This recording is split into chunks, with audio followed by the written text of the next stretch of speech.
Hoje nós estamos fazendo uma série de meditações bíblicas sobre os nossos problemas pessoais como crente. Nós começamos às 8h30 falando como nós podemos nos libertar do medo.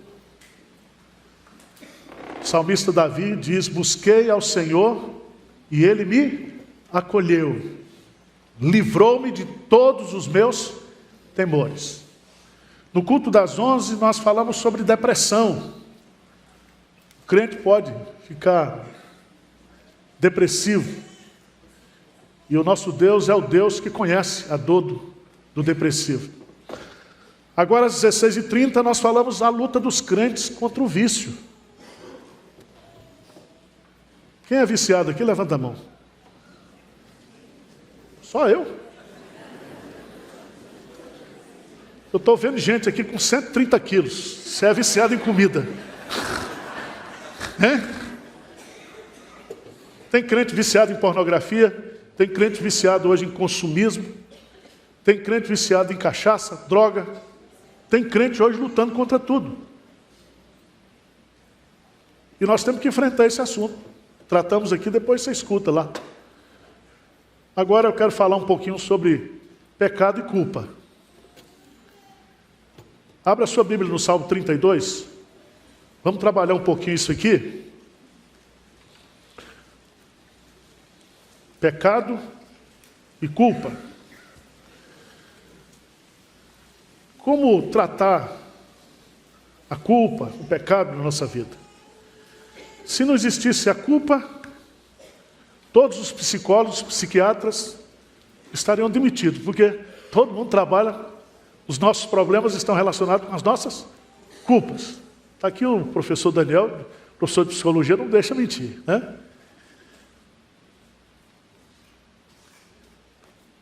Vamos lá, ler o Salmo 32. A palavra de Deus diz: bem-aventurado aquele cuja iniquidade é perdoada e cujo pecado é coberto. Bem-aventurado o homem a quem o Senhor não atribui iniquidade, em cujo espírito não há dolo.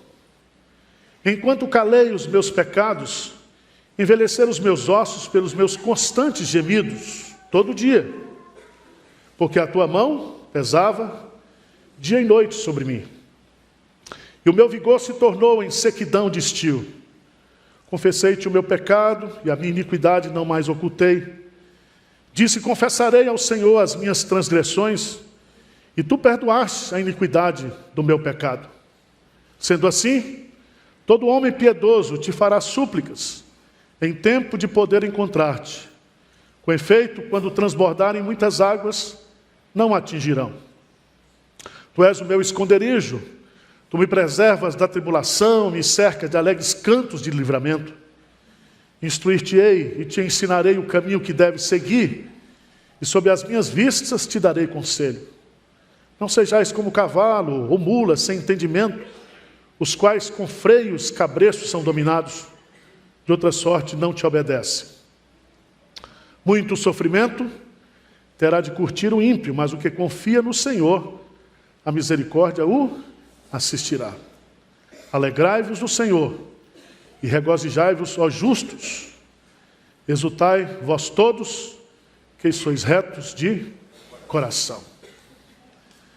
O grande escritor russo, Dostoiévski,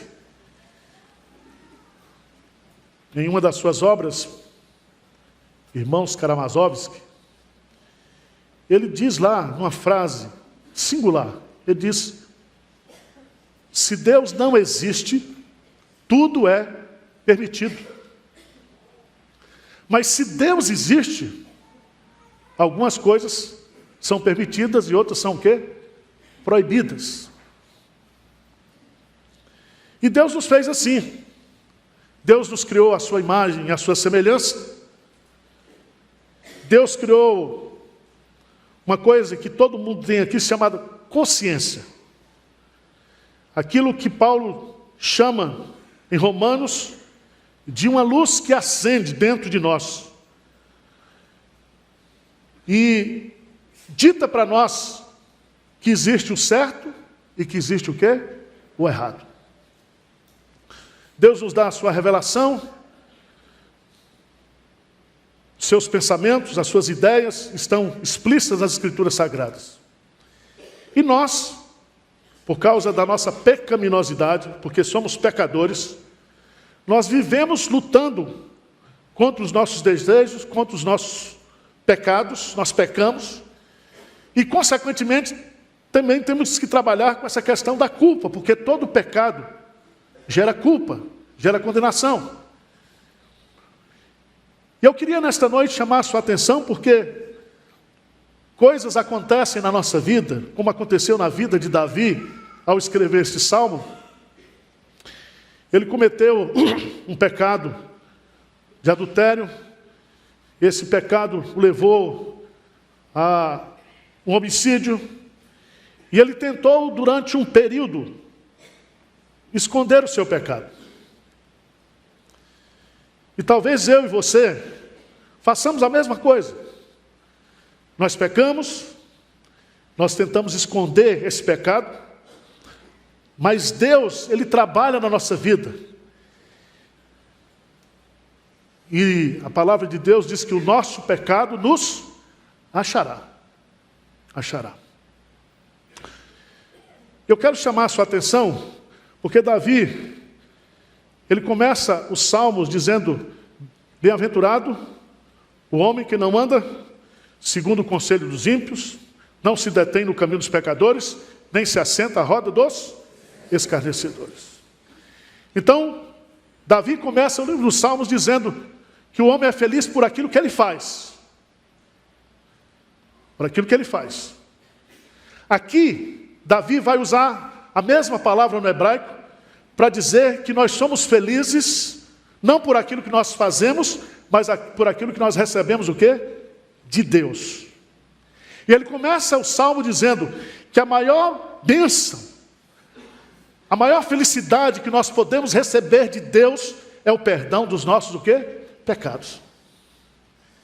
Ele diz: bem-aventurado aquele cuja iniquidade é perdoada, cujo pecado é coberto. Aqui, nos versos 1 e 2, eu quero destacar 3 lições importantes. Primeiro, ele fala de felicidade. Feliz e abençoado é aquele homem que é perdoado o quê? Por Deus. E esse perdão, ele é recebido por Deus, ou é recebido pelo homem, e ele é ministrado por Deus de forma graciosa. Graciosa. Sabe o que acontece comigo e com você muitas vezes? Nós pecamos,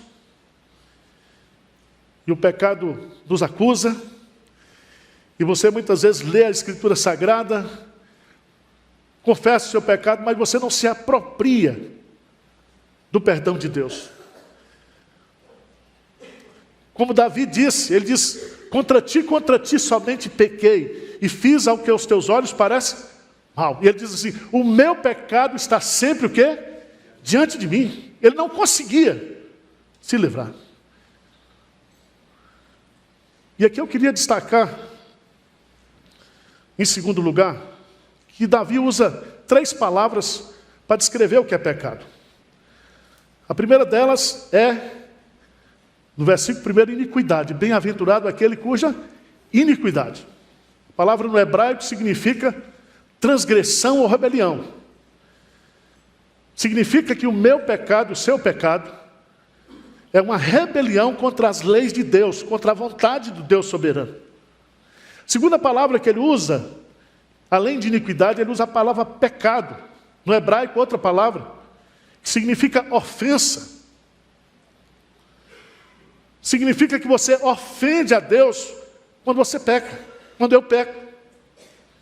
Terceira palavra, ele vai usar a palavra de novo aqui, iniquidade, no versículo 2, mas a palavra no hebraico iniquidade aqui é diferente da iniquidade que é citada no verso 1.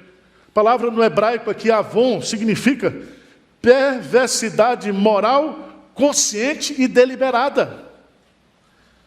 Veja que Davi, quando ele comete aquele adultério, quando ele manda aquele homem assassinar, ele faz aquilo de forma o quê?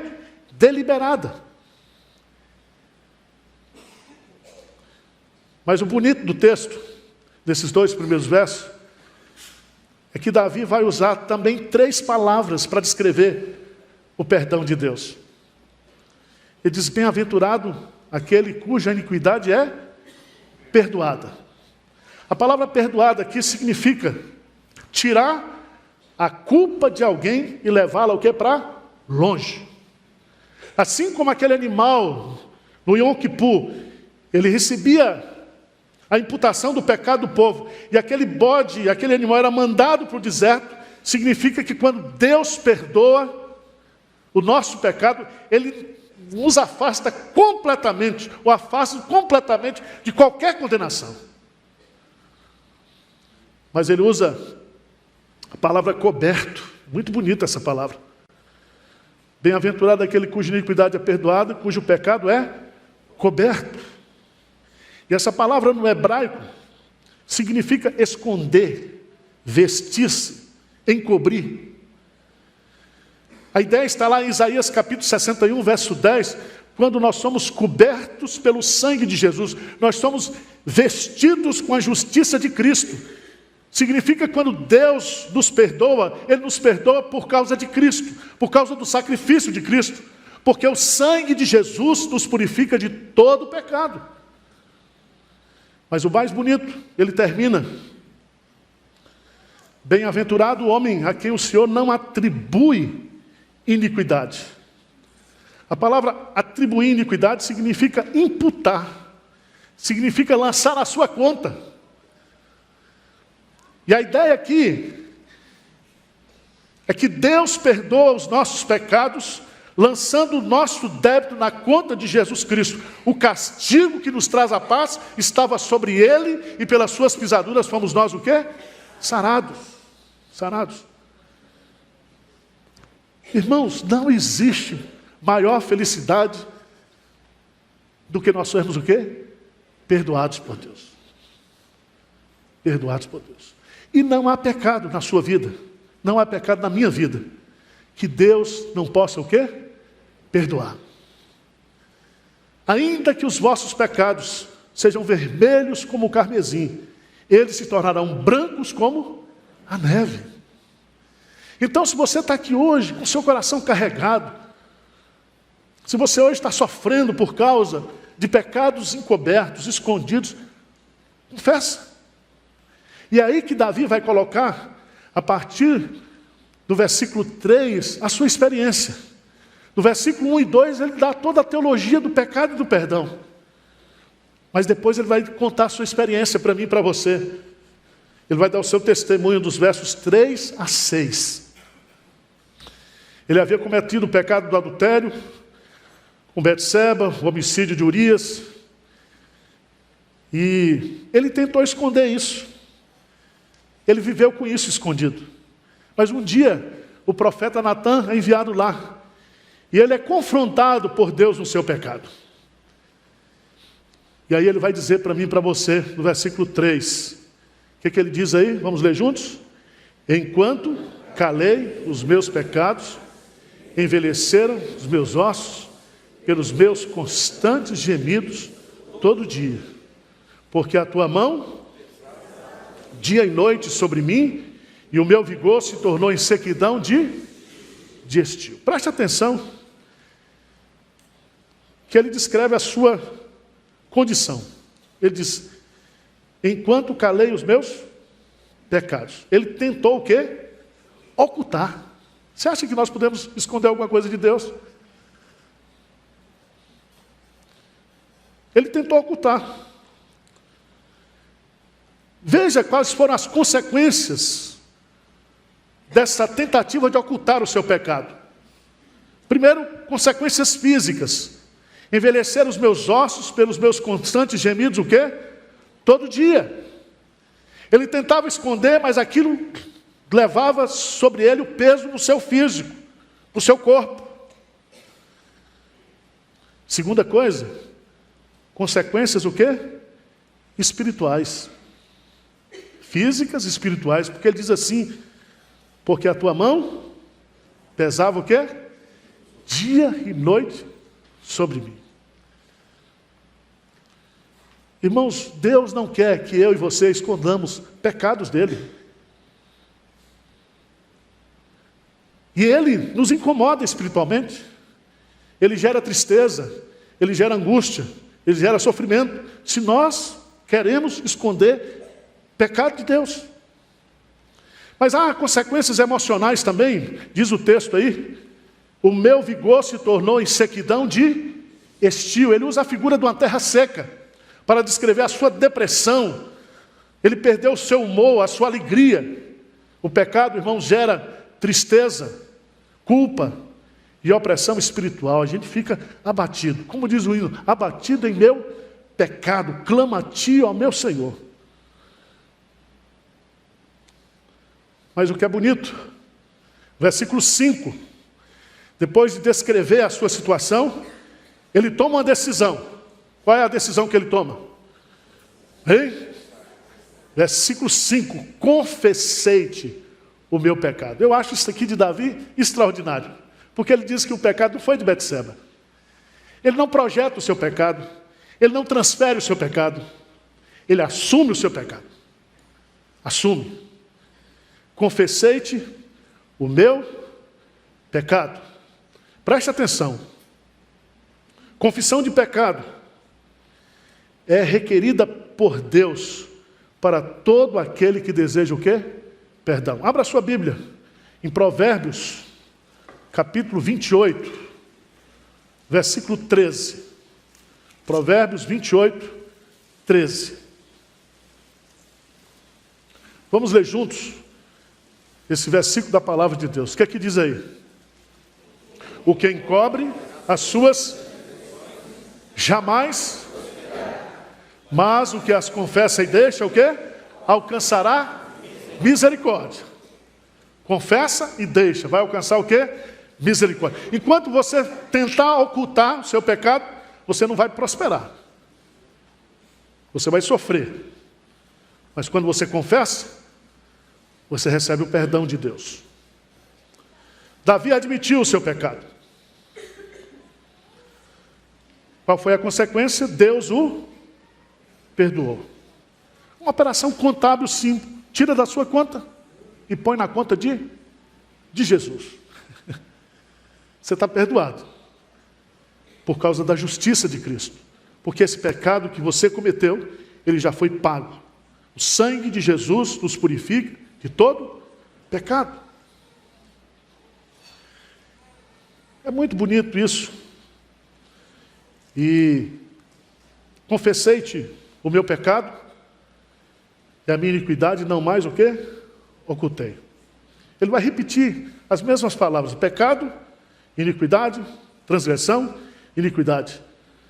E ele diz: confessarei ao Senhor as minhas transgressões. E aí ele disse: tu perdoaste a iniquidade do meu pecado. Meu irmão, minha irmã, se você nesta noite está com pecado escondido na sua vida, oculto, confessa, deixa. A maior bênção que eu e você nós podemos receber de Deus é a bênção do perdão. A culpa é algo que nos destrói, é algo que nos consome. Mas Davi dá um conselho para mim e para você.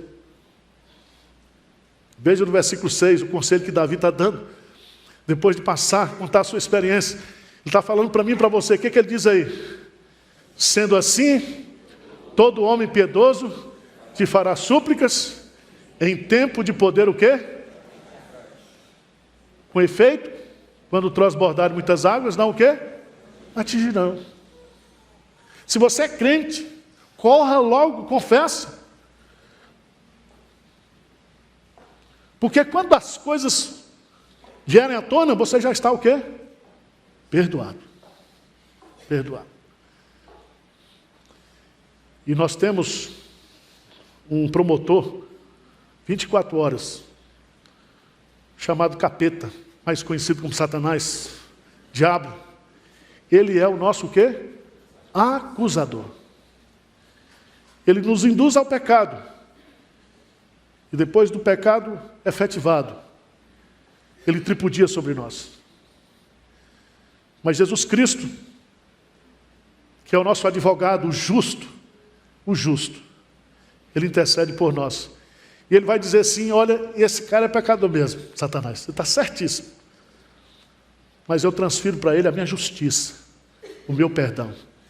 Esse pecado que ele cometeu já está pago, lá na cruz de Cristo, lá na cruz do Calvário, na minha ressurreição. Eu completei a obra de redenção dele. Então, nenhuma condenação há para aquele que está em Cristo Jesus. Então Davi diz: vai lá, se você é piedoso, corre lá, confessa logo.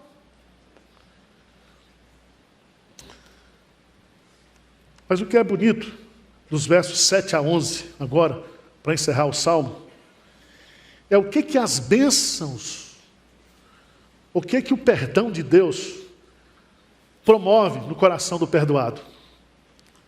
Quais são as bênçãos decorrentes do perdão de Deus? Primeiro, Deus se torna o nosso esconderijo. Veja que coisa linda. Versículo 7, o que ele diz aí? Tu és o meu esconderijo. Tu me preservas da tribulação e me cercas de cantos de livramento. Você já pensou nisso? Quando você confessa o pecado, quando você recebe o perdão de Deus, você está descansando à sombra do Onipotente. Você está refugiado na justiça de Cristo. Como nós cantamos aqui hoje, castelo forte é o nosso Deus. Nós estamos lá. O Senhor tem sido o nosso refúgio de geração em geração. Antes que os mundos existissem, Ele já é o nosso refúgio. Então, quando eu recebo perdão, eu estou refugiado em Cristo.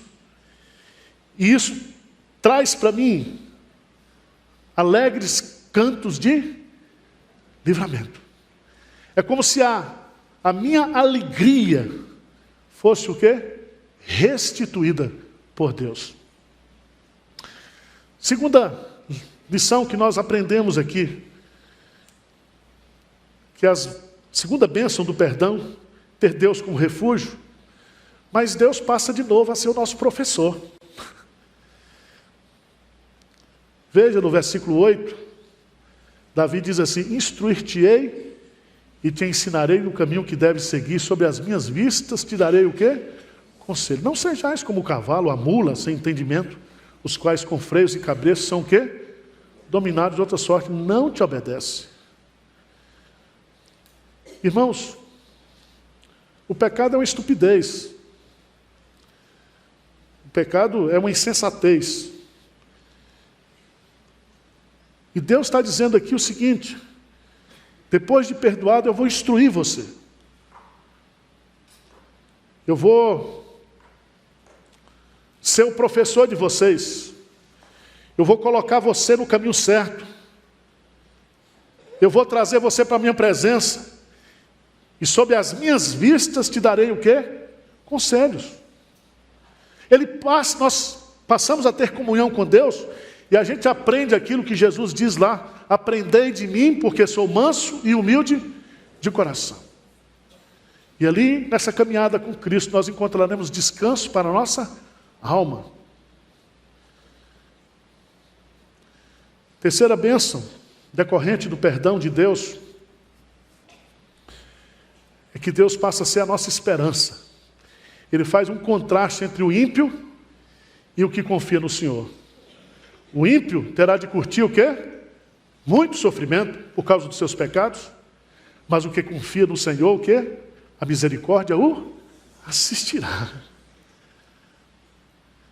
A misericórdia do Senhor, ela se renova a cada manhã na nossa vida. Amanhã cedo, quando você acordar, as misericórdias do Senhor estarão sendo renovadas na sua vida. Bondade e misericórdia certamente me seguirão todos os dias da minha vida. A bondade e a misericórdia me assistindo você. Porque você agora é um perdoado. Você é alguém que recebeu o perdão de Deus. E ele termina maravilhosamente esse salmo com o versículo 11. Versículo 11. Vamos ler juntos? Alegrai-vos do Senhor e regozijai-vos, ó justo. Exultai vós todos que sois retos de coração. Preste atenção, irmãos. Um cristão sem alegria é uma pedra de escândalo, sabia? Quando nós não vivemos essa alegria do Senhor, nós estamos difamando Deus, porque o nosso Deus é o Deus de toda alegria. O mandamento aqui de Davi, ele diz: alegrai-vos no Senhor. Paulo repete isso. Veja que é um imperativo para a minha vida e para a sua vida. E aí você vai descobrir que o que tira a nossa alegria é o pecado. Mas quando esse pecado é perdoado, depois de confessado e abandonado, você volta a ter aqui a sua alegria restaurada. Restaurada. Justo é aquele que segue os padrões de Deus em contraste com aquele que rejeita Deus e seus mandamentos. Reto é aquele que é justo e correto aos olhos de Deus. É aquele que reflete a justiça de Deus no seu caráter e conduta. Mas isso só é possível por causa da graça de Deus, da graça de Cristo.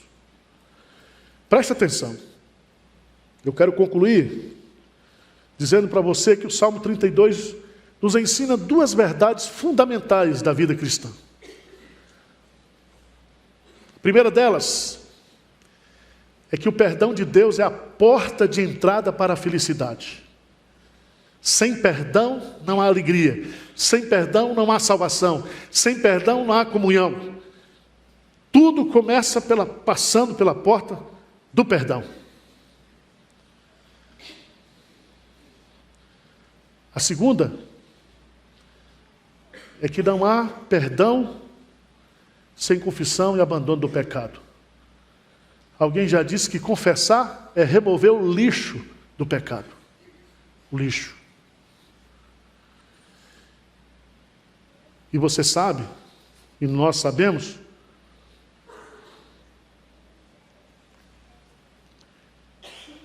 que o pecado tenazmente nos assedia. Mas a Bíblia diz: resisti ao diabo e ele fugirá de vós. Fugirá de vós. Vamos ficar de pé? Vamos orar ao Senhor.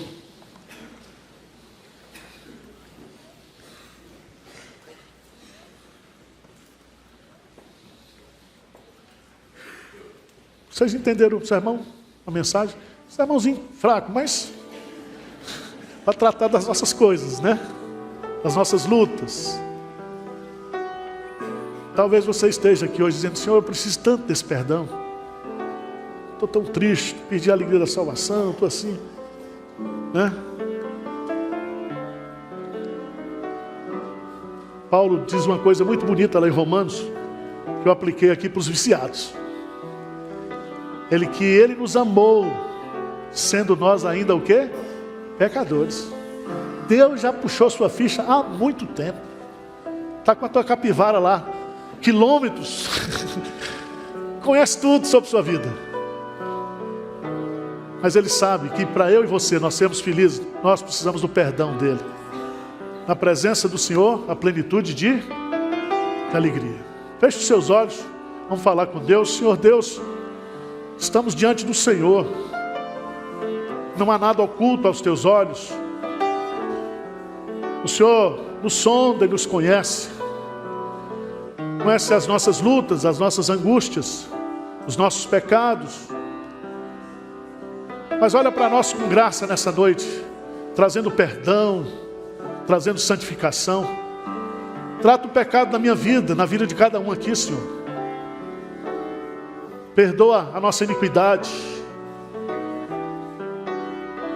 Tira-nos, ó Deus, desse engano de querer esconder do Senhor aquilo que a gente não pode esconder.